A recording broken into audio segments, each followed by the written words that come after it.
When you look at him, do you see your boy? Do you see your baby, your child? Mm-hmm. Do you see a monster? No. The first picture I see of Jeff always is when I was going to graduate school, and he would come thundering through the house when Grandma and Grandpa would arrive, and he'd holler, "Grabba, grabba." And those are the types of images I have imprinted in my mental camera. Under most conditions, he acts polite, kind, courteous.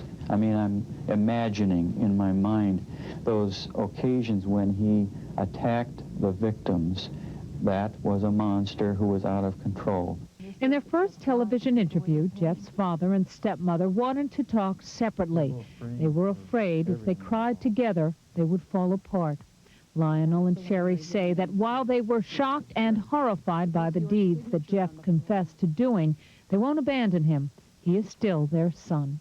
When you saw Jeff in prison for the first time after his arrest, what did you say to him? We didn't say anything at first.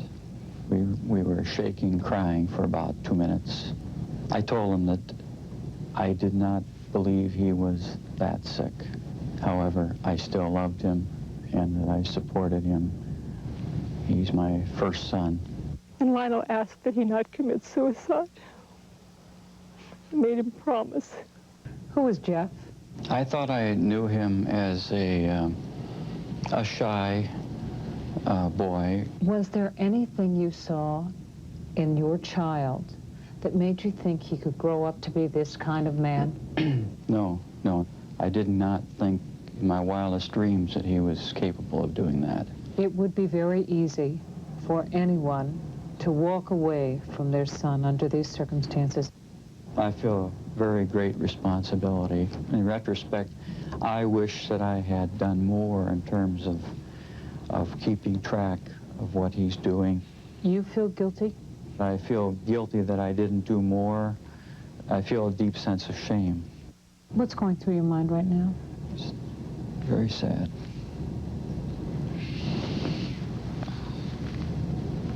See, when I dissociate myself from this,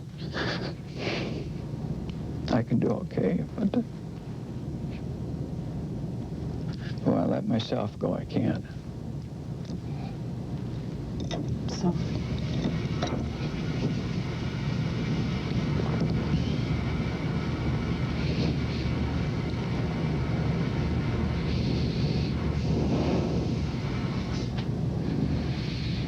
and it's going to get worse when I'm 75. When I arrived at the house, Jeff greeted me at the door, and the place was a mess. There was no food in the refrigerator, and he looked like a lost soul. he told the police that after you were kicked out of the house and then his mother left and left him alone, that was the first time he thought about killing people. I could hardly believe it, that he could have done it at that early of an age. It's unbelievable. I didn't think he was capable of doing that to a human being.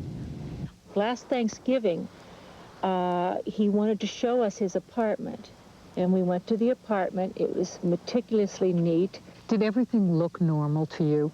I even said to him, Jeff, you're keeping a beautiful house. It was clean, it was spotless, it was neat. There was nothing there. His mother did have a history of mental illness. Yes, it definitely has to have affected him. I'll say that. What has to have affected him? The long history of mental illness. Did he ever talk to you about his feelings about anything? Did he ever say to you, Dad, I'm lonely? No. Did he ever say, Dad, No. I need you? No, he did not. He didn't. He just glossed over things. I think he was very lonely. Did he ever talk about his feelings about homosexuals? No, absolutely not. But Jeff would never discuss his inner feelings. Never. Did you think that was odd? I accepted it because I knew it was Jeff. You never saw a change in him Even after he was a teenager and says he killed his first man. I couldn't perceive a real distinct change of any kind, but I did see a gradual deterioration with respect to alcoholism.